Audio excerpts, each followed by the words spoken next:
नमस्कार. उल्हासनगर झोन मध्ये सर्व नागरिकांना आवाहन करण्यात येत आहे की आपण जेव्हा केव्हा आपली कुठलीही प्रॉपर्टी रेंटने किंवा भाड्याने देणार असाल त्यावेळेस संबंधित लोकल पोलीस स्टेशनला सांगणं हे आपलं आद्य कर्तव्य आहे. संबंधित भाडेकरूचं पोलीस व्हेरिफिकेशन आणि त्याचे जे काही KYC डॉक्युमेंट आहेत ते संबंधित पोलीस स्टेशनला जमा करणं हे बंधनकारक आहे.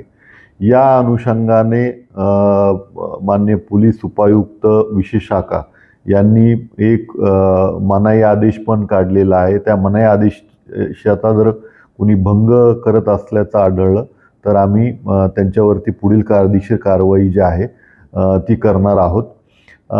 त्यासाठी पुन्हा एकदा सर्व परिसरातील नागरिकांना सांगण्यात येत आहे की जे भाडेकरू आपण ठेवत आहात त्यांचे इंटिमेशन लोकल पोलीस स्टेशनला त्यांनी द्यावं आणि त्यानुसार पुढील त्यांना आपली घर वास्तू किंवा कुठलंही कमर्शियल दुकान असेल तर ते भाड्याने देण्याची कारवाई करावी.